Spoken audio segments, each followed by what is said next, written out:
ಆಕಾಶವಾಣಿ ಪ್ರದೇಶ ಸಮಾಚಾರ ಓದುತ್ತಿರುವವರು ರವಿ ಕುಲಕರ್ಣಿ. ಮುಖ್ಯಾಂಶಗಳು. ವರ್ಷಾಂತ್ಯದೊಳಗೆ ಜಿಲ್ಲಾ ಪಂಚಾಯಿತಿ, ತಾಲೂಕು ಹಾಗೂ ಗ್ರಾಮ ಪಂಚಾಯಿತಿಗಳಿಗೆ ಚುನಾವಣೆ ನಡೆಸಲು ಕ್ರಮ.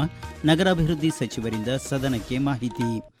ಹುಬ್ಬಳ್ಳಿಯಲ್ಲಿ ಜಯದೇವ ಹೃದ್ರೋಗ ಆಸ್ಪತ್ರೆಯ ಅಂಗಸಂಸ್ಥೆ ಸ್ಥಾಪನೆ, ಅಂದಾಜು ಮೊತ್ತಕ್ಕೆ ಆಡಳಿತಾತ್ಮಕ ಅನುಮೋದನೆ. ಸಚಿವ ಕೃಷ್ಣ ಬೈರೇಗೌಡರ ಹೇಳಿಕೆ. 2027ರ ಅಂತ್ಯಕ್ಕೆ ಎತ್ತಿನ ಹೊಳೆ ಯೋಜನೆ ಪೂರ್ಣ. 7 ಜಿಲ್ಲೆಗಳ ಕುಡಿಯುವ ನೀರಿನ ಸಮಸ್ಯೆಗೆ ಶಾಶ್ವತ ಪರಿಹಾರ. ಸಚಿವ ಯತೀಂದ್ರ ಸಿದ್ದರಾಮಯ್ಯ ಮಾಹಿತಿ. ಭಾರತ್ ಜೋಡೋ ಯುವ ಸಂಘಗಳ ಸ್ಥಾಪನೆ ಮತ್ತು ಅನುಷ್ಠಾನ. ರಾಜ್ಯದಲ್ಲಿ ತುಮಕೂರು ಜಿಲ್ಲೆಗೆ ಪ್ರಥಮ ಸ್ಥಾನ. ಈಗ ವಾರ್ತೆಗಳ ವಿವರ.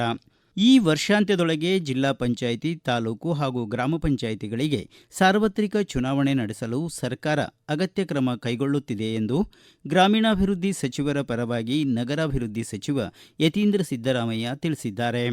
ವಿಧಾನ ಪರಿಷತ್ನಲ್ಲಿ ಸದಸ್ಯ ಮಂಜುನಾಥ ಭಂಡಾರಿ ಅವರ ಪ್ರಶ್ನೆಗೆ ಉತ್ತರಿಸಿದ ಸಚಿವರು, ನಗರಾಭಿವೃದ್ಧಿ ಇಲಾಖೆಯು ಕೆಲವು ಗ್ರಾಮ ಪಂಚಾಯಿತಿಗಳನ್ನು ಪಟ್ಟಣ ಪಂಚಾಯಿತಿ, ಪುರಸಭೆ, ನಗರಸಭೆಗಳಾಗಿ ಮೇಲ್ದರ್ಜೆಗೇರಿಸಿರುವುದರಿಂದ 10 ಜಿಲ್ಲೆಗಳ ಹಾಗೂ 14 ತಾಲೂಕುಗಳ ವ್ಯಾಪ್ತಿಯಲ್ಲಿ ಕ್ಷೇತ್ರಗಳನ್ನು ಮರು ವಿಂಗಡಿಸಲಾಗಿದೆ.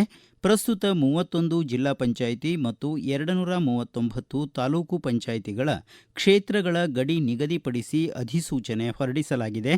ತಾಲೂಕು ಪಂಚಾಯಿತಿ ಮತ್ತು ಜಿಲ್ಲಾ ಪಂಚಾಯಿತಿ ಕ್ಷೇತ್ರಗಳಿಗೆ ಮೀಸಲಾತಿ ನಿಗದಿಪಡಿಸುವ ಪ್ರಕ್ರಿಯೆ ಚಾಲ್ತಿಯಲ್ಲಿದ್ದು, ಪ್ರಕ್ರಿಯೆ ಪೂರ್ಣಗೊಂಡ ತಕ್ಷಣ ರಾಜ್ಯ ಚುನಾವಣಾ ಆಯೋಗಕ್ಕೆ ಸಲ್ಲಿಸಿ ವರ್ಷಾಂತ್ಯದೊಳಗೆ ಚುನಾವಣೆ ನಡೆಸಲಾಗುವುದು ಎಂದು ಸಚಿವರು ಸದನಕ್ಕೆ ಮಾಹಿತಿ ನೀಡಿದರು. ಹುಬ್ಬಳ್ಳಿಯ ಕೆಎಂಸಿಆರ್ಐ ಆಸ್ಪತ್ರೆ ಅಭಿವೃದ್ಧಿಗೆ ಸರ್ಕಾರ ಅಗತ್ಯ ಕ್ರಮ ವಹಿಸಿದೆ ಎಂದು ಕಾನೂನು ಹಾಗೂ ಸಂಸದೀಯ ವ್ಯವಹಾರಗಳ ಸಚಿವ ಕೃಷ್ಣ ಬೈರೇಗೌಡ ತಿಳಿಸಿದ್ದಾರೆ. ವಿಧಾನಸಭೆಯಲ್ಲಿ ನವಲಗುಂದ ಶಾಸಕ ಎನ್ಎಚ್ ಕೋನರೆಡ್ಡಿ ಅವರ ಪ್ರಶ್ನೆಗೆ ವೈದ್ಯಕೀಯ ಶಿಕ್ಷಣ ಸಚಿವರ ಪರವಾಗಿ ಉತ್ತರಿಸಿದ ಅವರು, ಹುಬ್ಬಳ್ಳಿಯ ಕೆಎಂಸಿಆರ್ಐ ಆಸ್ಪತ್ರೆ ಅಭಿವೃದ್ಧಿಗೆ ಈಗಾಗಲೇ ಅಗತ್ಯ ಕ್ರಮಗಳನ್ನು ವಹಿಸಲಾಗುತ್ತಿದೆ. ಈ ಆಸ್ಪತ್ರೆಯಲ್ಲಿ ಹೃದ್ರೋಗ ಚಿಕಿತ್ಸೆಗೆ ಅವಶ್ಯವಿರುವ ಎಲ್ಲಾ ಸೌಲಭ್ಯಗಳನ್ನು ಒದಗಿಸಲಾಗಿದೆ. ಈಗಾಗಲೇ ಸರಾಸರಿ ತಿಂಗಳಿಗೆ 300 ಎಂಜಿಯೋಗ್ರಾಫಿ ಹಾಗೂ 160 ಎಂಜಿಯೋಪ್ಲಾಸ್ಟಿ ಚಿಕಿತ್ಸೆ ನೀಡಲಾಗುತ್ತಿದೆ ಎಂದರು.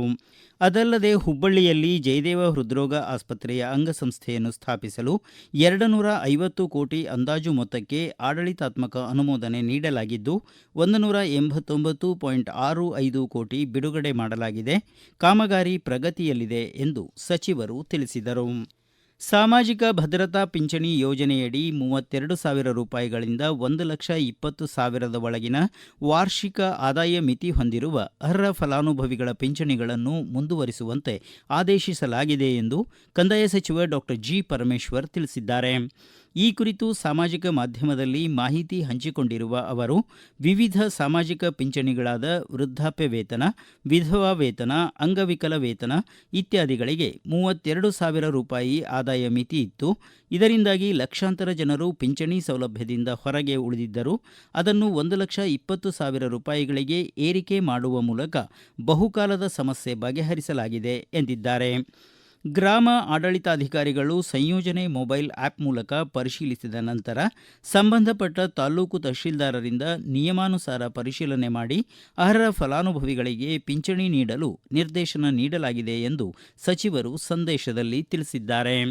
ಮುಳವಾಡ ಏತ ನೀರಾವರಿ ಯೋಜನೆಯ ವಿತರಣಾ ಕಾಲುವೆ ಸಂಖ್ಯೆ 1ರಿಂದ 35ರವರೆಗಿನ ಕಾಮಗಾರಿ ಶೀಘ್ರದಲ್ಲೇ ಪೂರ್ಣಗೊಳ್ಳಲಿದೆ ಎಂದು ಜಲಸಂಪನ್ಮೂಲ ಖಾತೆ ಸಚಿವ ಎನ್. ಚೆಲುವರಾಯಸ್ವಾಮಿ ತಿಳಿಸಿದ್ದಾರೆ.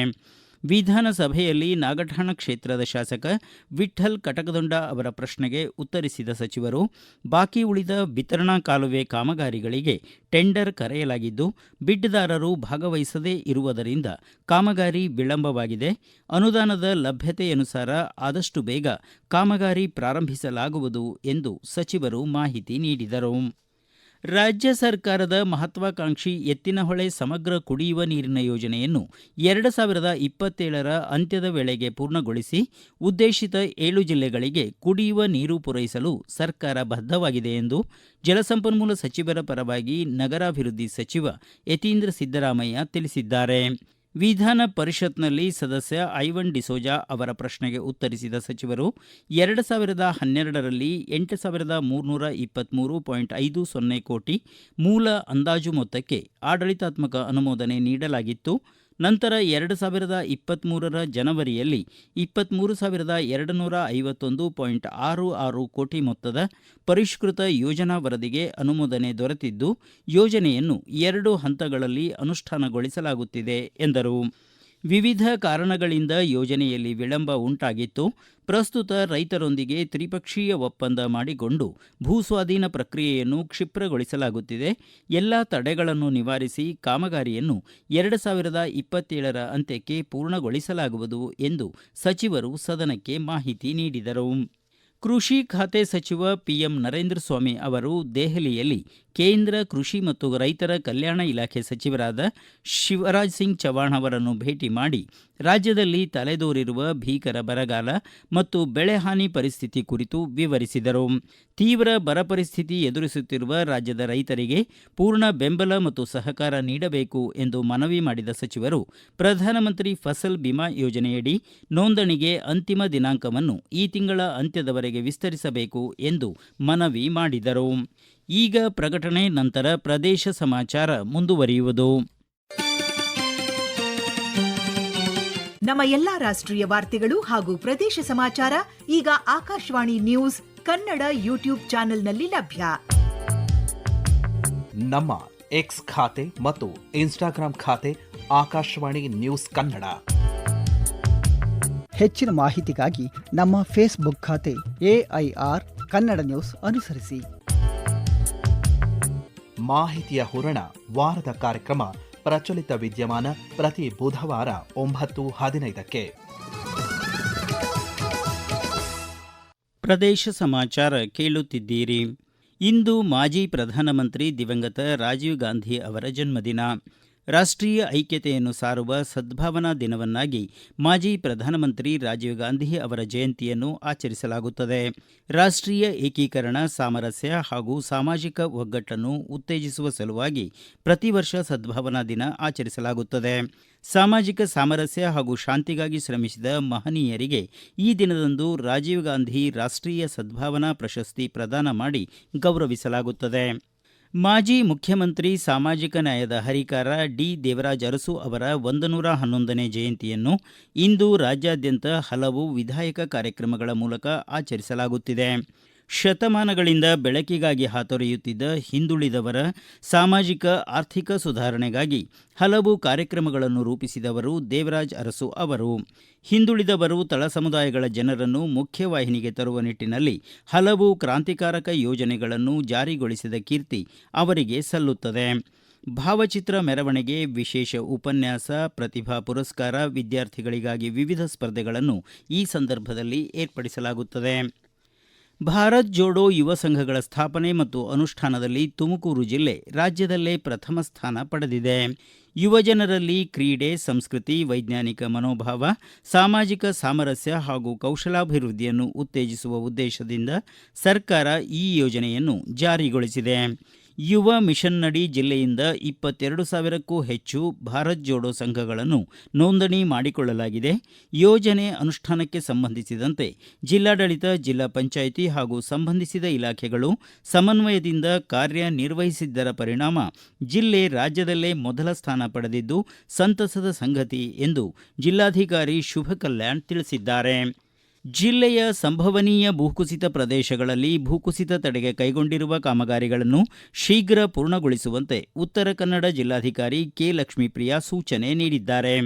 ಕಾರವಾರದ ಜಿಲ್ಲಾಧಿಕಾರಿ ಕಚೇರಿ ಸಭಾಂಗಣದಲ್ಲಿ ನಡೆದ ಜಿಲ್ಲಾ ವಿಪತ್ತು ನಿರ್ವಹಣಾ ಪ್ರಾಧಿಕಾರದ ಸಭೆಯ ಅಧ್ಯಕ್ಷತೆ ವಹಿಸಿ ಮಾತನಾಡಿದ ಅವರು, ಜಿಲ್ಲೆಯ ವಿವಿಧ ಪ್ರದೇಶಗಳಲ್ಲಿ ಭೂಕುಸಿತ ತಡೆಗೆ 100 ಕೋಟಿ ರೂಪಾಯಿ ವೆಚ್ಚದಲ್ಲಿ 99 ಕಾಮಗಾರಿಗಳನ್ನು ಕೈಗೊಳ್ಳಲು ಈಗಾಗಲೇ ಅನುಮೋದನೆ ನೀಡಲಾಗಿದ್ದು, ಎಲ್ಲ ಕಾಮಗಾರಿಗಳಿಗೆ ಟೆಂಡರ್ ಪ್ರಕ್ರಿಯೆ ಕೂಡ ಮುಕ್ತಾಯವಾಗಿದೆ. 80 ಕಾಮಗಾರಿಗಳಿಗೆ ಕಾರ್ಯಾದೇಶ ನೀಡಲಾಗಿದೆ ಎಂದು ಅವರು ಹೇಳಿದರು. ಕೊನೆಯಲ್ಲಿ ಮತ್ತೊಮ್ಮೆ ಮುಖ್ಯಾಂಶಗಳು. ವರ್ಷಾಂತ್ಯದೊಳಗೆ ಜಿಲ್ಲಾ ಪಂಚಾಯಿತಿ, ತಾಲೂಕು ಹಾಗೂ ಗ್ರಾಮ ಪಂಚಾಯಿತಿಗಳಿಗೆ ಚುನಾವಣೆ ನಡೆಸಲು ಕ್ರಮ, ನಗರಾಭಿವೃದ್ಧಿ ಸಚಿವರಿಂದ ಸದನಕ್ಕೆ ಮಾಹಿತಿ. ಹುಬ್ಬಳ್ಳಿಯಲ್ಲಿ ಜಯದೇವ ಹೃದ್ರೋಗ ಆಸ್ಪತ್ರೆಯ ಅಂಗಸಂಸ್ಥೆ ಸ್ಥಾಪನೆ, ಅಂದಾಜು ಮೊತ್ತಕ್ಕೆ ಆಡಳಿತಾತ್ಮಕ ಅನುಮೋದನೆ, ಸಚಿವ ಕೃಷ್ಣ ಬೈರೇಗೌಡರ ಹೇಳಿಕೆ. 2027 ಅಂತ್ಯಕ್ಕೆ ಎತ್ತಿನಹೊಳೆ ಯೋಜನೆ ಪೂರ್ಣ, 7 ಜಿಲ್ಲೆಗಳ ಕುಡಿಯುವ ನೀರಿನ ಸಮಸ್ಯೆಗೆ ಶಾಶ್ವತ ಪರಿಹಾರ, ಸಚಿವ ಯತೀಂದ್ರ ಸಿದ್ದರಾಮಯ್ಯ ಮಾಹಿತಿ. ಭಾರತ್ ಜೋಡೋ ಯುವ ಸಂಘಗಳ ಸ್ಥಾಪನೆ ಮತ್ತು ಅನುಷ್ಠಾನ, ರಾಜ್ಯದಲ್ಲಿ ತುಮಕೂರು ಜಿಲ್ಲೆಗೆ ಪ್ರಥಮ ಸ್ಥಾನ. ಇಲ್ಲಿಗೆ ಪ್ರದೇಶ ಸಮಾಚಾರ ಮುಕ್ತಾಯವಾಯಿತು. ನಮ್ಮ ಮುಂದಿನ ರಾಷ್ಟ್ರೀಯ ವಾರ್ತಾ ಪ್ರಸಾರ ಈ ಬೆಳಗ್ಗೆ 7:35 ನಿಮಿಷಕ್ಕೆ.